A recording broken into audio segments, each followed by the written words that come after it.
Hello, lovely people, and welcome to the Lovely Digest podcast. I'm your host and friend Emily, founder and creative director at Bet Creative, sharing weekly wellness wisdom with you every Wednesday. My goal is to help you design your dream life and make the transition from being in information overload to being your own personal success story. Make sure to subscribe to get notifications every time a new episode comes out so you don't miss the latest simple and actionable tips for improving your well-being.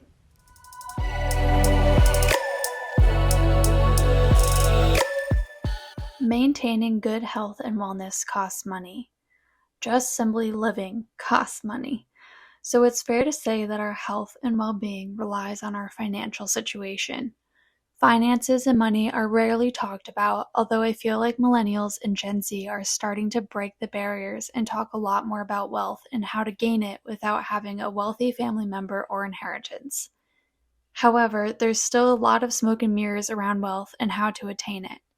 I'm still confused by a lot of finance books and get so annoyed when I read a finance book that confuses me more because I feel like I've not only wasted my time, but can picture people finally getting the courage to learn about money and getting so turned off by the poorly written and explained media out there that they stop completely.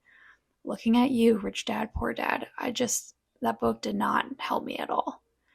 It's so important to look your financial situation in the face if you want it to get better. It's hard to make changes and easy to complain about your situation, and I feel like it's a trap we all fall into. I was just talking to a financial advisor this morning, and he commended me for starting my own business and funding a retirement account. He said most of his clients are in their 30s and 40s before they realize they need to start asking questions because it's out of necessity. They realize they're on track to retire with nothing or work until they die, and if they don't do something ASAP, they're not going to be able to help their children go to college, buy a house, or even afford healthcare beyond their 60s, because that's living in the US. It's such an empowering feeling knowing you're caring for your future self. Yes, it's important to live while you're young, but it's also an act of self-love to care for your elderly self.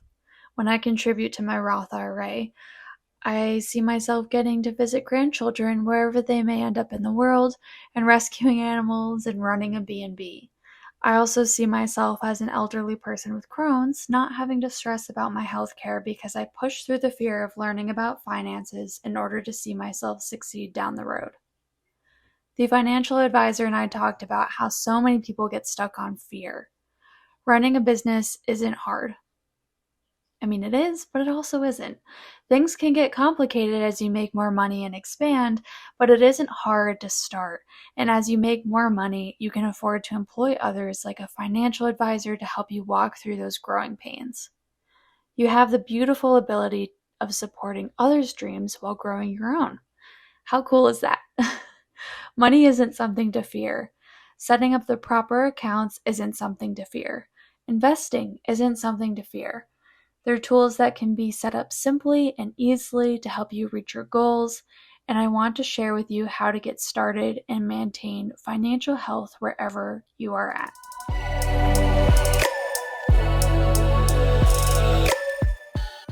If you've known me for a while, you'll definitely have heard me talk about To Be Magnetic and know that Lacy Phillips' work and the Expanded podcast have played a huge role in my upleveling and healing journey. To Be Magnetic, while branded as a company whose goal is to help you manifest anything you want, goes way beyond manifestation for me. A subscription to the program called The Pathway offers a huge library of subconscious reprogramming meditations employing the use of EMDR therapy and neuroscience to retrain your brain to develop higher self-worth and call in anything you want. I've manifested my dream car at the age of 24, the launch of my 2 businesses, the ability to live solely off Bet Creative's income, an apartment, my cat, an Apple desktop for free, and so many smaller things like clothing items and homewares and furniture. Literally so many things in the last 3 years since joining TBM. But more importantly, I've developed an invaluable sense of self-love and compassion towards myself and others. I highly recommend TBM, and they've just launched their affiliate program. So I'm super excited to offer you guys 15% off yearly or monthly subscription. I do receive a commission to be transparent, but as I mentioned, I've been paying for this program for the last 3 years and genuinely love it and have seen so many results, as I mentioned. If you want to use my code, enter Emily, EMILY, 6529 at checkout.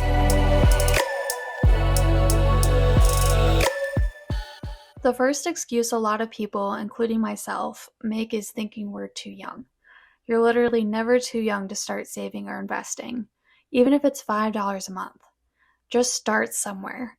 My favorite actionable book that got me started is I Will Teach You to Be Rich by Ramit Sethi. Ramit teaches that rich looks different for everyone. Rich to me can be $30,000 a year and a savings of $10,000. Rich to you can be $250K a year and $1 million in savings. This also changes as you age, and that's totally fine. Start with some basic goals, and here I should mention, I'm not a financial advisor and don't do exactly what I say, do your own research. It's why I'm not going to mention specific accounts or numbers or index funds. If you want to learn more specifics, I used Alex L on YouTube to learn and implement a lot of what I'm currently doing with my own accounts and reading Ramit's book and a lot of other finance books. My basic goals are retiring my business at 60, buying a house in the next 5 years, and opening a B&B in 20 years. These will definitely change over time, like I might sell my business if it actually becomes something I can sell. I might buy a house sooner or later, might not want to open a B&B in 20 years. You never know, but it gives me a start. I chose a high-yield savings account and opened a brokerage account to house my personal checking and investment accounts, such as my Roth IRA. A Roth IRA is a very valuable retirement account. You can put post-tax dollars into this account and not have to pay any additional taxes on the income you make when you retire. The cap for anyone in their 20s, 30s, and 40s is $6,000 a year for anyone making less than $129,000 at the time of this recording.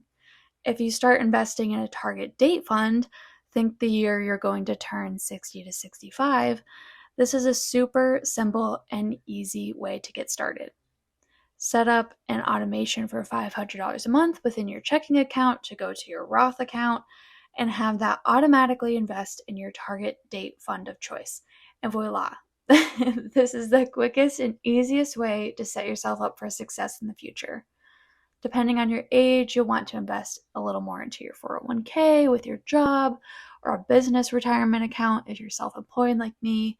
But the simplest way to get started is to open a Roth IRA and invest in your company account, especially if they match up to a certain amount. To me, doing that's a no-brainer. I don't have that option because I have my own business, but I just have a Roth IRA right now because I started when I was 24 or 22 actually, and I started early enough that I feel confident that I'll be able to retire with a bare minimum, but I also have plans for when I have extra money coming in, when I'm making more money through my business. I have a solo 401k for my business that I can invest in with the extra money. Just make sure to be investing your money. Simply moving your money into the investment account isn't enough, and it's so heartbreaking to hear about people who have made it to their retirement age and are like, oh crap, my money's just been sitting in my investment account. I haven't actually invested it, so I haven't made any money on what I put in. It's just been sitting there. Opening a high-yield savings account is another super simple step to ensuring your dollar is working for you and not just sitting in an account, not making any money. You're actually losing money if you're not doing anything with your money, if it's just sitting there and it's not in a high-yield savings account or an investment account. You're losing money because of inflation. So in the short term, that doesn't really make too much of a difference.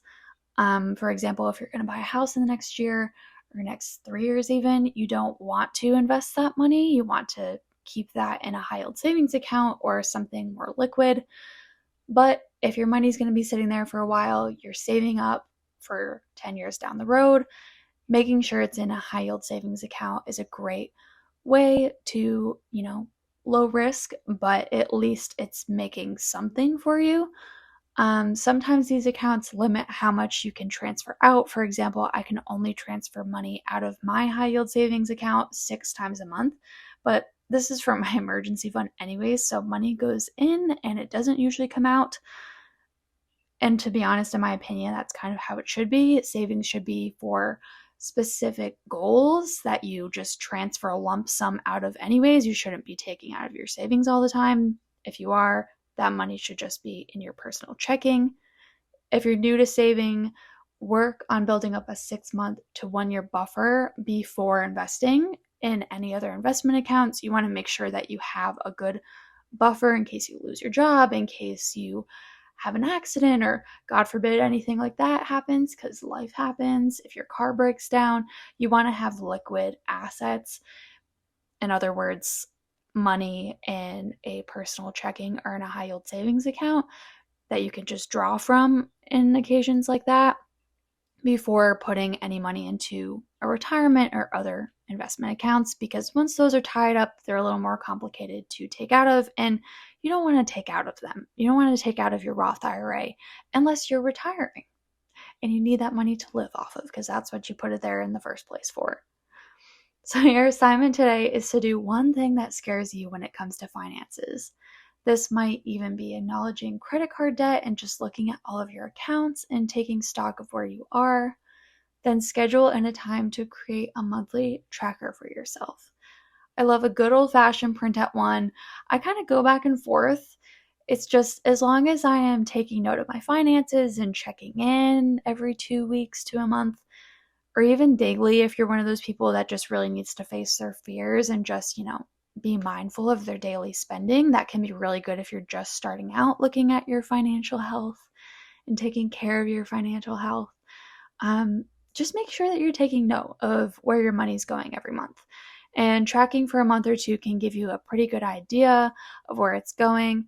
And if you can cut back on anything to save a little more or open up that retirement account, you never know. You might say, wow, I have no money left over every month, but maybe you have a lot of, I don't know, if you have Netflix and HBO and Hulu, maybe you cancel 2 of those and then you have a couple extra bucks to put aside. Small and consistent contributions are small. Let me just make sure I said that clearly. Small and consistent contributions are better than none or a lot at once. The market will always rise and fall, and if you're investing, small and consistent is better than one lump sum, which you might, I don't know, if you're just starting out and you're not a day trader, just do small consistent amounts. Don't be like, oh, I'm going to wait until I get my, I don't know, what is it? What is that called? Your tax refund. Don't just take your whole tax refund and then dump it in there once a year. It really helps weather any rises and falls in the market if you're doing small, consistent amounts, because it changes on a day-to-day basis. That's normal. You don't want to freak yourself out if you're just starting out. If it really scares you, try seeing it as a game, to a challenge to add in a little bit every day, or instead of getting a coffee, put some money into your account. It just takes years to start making a livable income off of your investments. So that is, slow and steady. Slow and steady wins the race. Just remember that. Slow and steady wins the race. Best of luck. Financial health can be a really hard topic, but trust me, it's actually really fun and it's so much easier than it seems. It's just we as a society have a tendency to complain about it or be scared of it. And just know, simple, actionable is the way to go. You don't have to go crazy. It's not hard if you take the simple, easy path, and then you can't go wrong.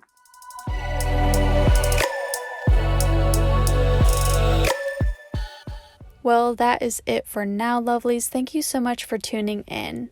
For more tips and to join our online community off the podcast, follow Lovely Digest on Instagram and Emily Beck on YouTube. The links will be below. To join our email community and get notified of new discounts, tips, and resources, follow the link in the show notes. If you thought this was helpful or know if it might help a friend, please make sure to share it, and if you feel inclined, leave a review. It really helps get these tips in front of the people who may really benefit from this community we have here. See you next week.